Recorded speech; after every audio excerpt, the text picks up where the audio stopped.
Hello everyone, I'm Jeremy Geckner with the Front Row Movie Reviews, and this is your weekly box office report with stats from our friends over at BoxOfficeMojo.com.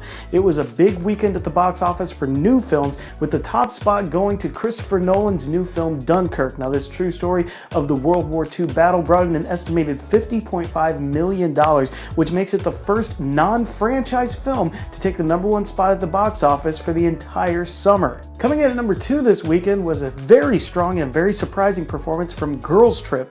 This $19 million budgeted film brought in an estimated $31.2 million on just over 2,500 screens nationwide. So never underestimate a film when it's got a built-in audience like this. This is an incredibly strong showing for what many would have considered an under-the-radar comedy at the beginning of this summer. Coming in at number 3 this week is Sony and Marvel's MCU entry SpiderMan Homecoming. It dropped another 50% in its third week, which is pretty normal for a big blockbuster, bringing in another $22 million to bring its domestic total up to $251 million and its worldwide total up to $575 million after only 3 weeks of release. This thing continues to go strong, and I gotta say, Spider-Man is now officially back as a box office juggernaut. Coming in at number 4 this week is a big drop for one of the most critically acclaimed films of the year, War for the Planet of the Apes. In its second week of release, it brought in another $20 million, bringing its domestic total in the US up to $98 million, and its worldwide total now sits at $177 million. And while that is a pretty good total for this film,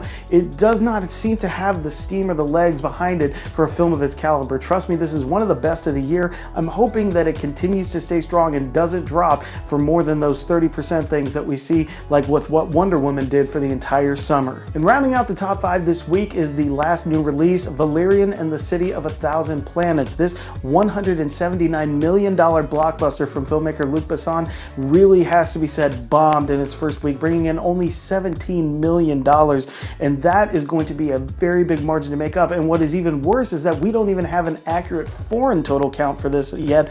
This thing better make a lot of money overseas, or it is going to go down as one of the biggest box office bombs of the year, maybe even of all time. It was not critically well received. We'll see if maybe the overseas market can rescue Luc Besson's fantasy sci-fi adventure. I'm Jeremy Geckner. Head on over to thefrontrowmoviereviews.com. You can find all of our other videos that we do, and of course all of the podcasts. This week we're bringing you another episode of The Row Knows Nothing. This is our weekly Game of Thrones new episode breakdown, where we will be doing episode 2 of season 7, Stormborn. Also this week we're going to be releasing our full disclosure on Christopher Nolan's Dunkirk. You make sure you want to listen to that one, as we have a lot of stuff to say there. A very, very unique and interesting film. And then of course this Friday you can find the usual episodes of our spin-off shows, Zonasodes, that will be looking at Long Live Walter Jameson, and Are You Afraid of the Podcast, which will be looking at the tale of the lonely ghost. I'm Jeremy Geckner, and as always, we will see you in the front row.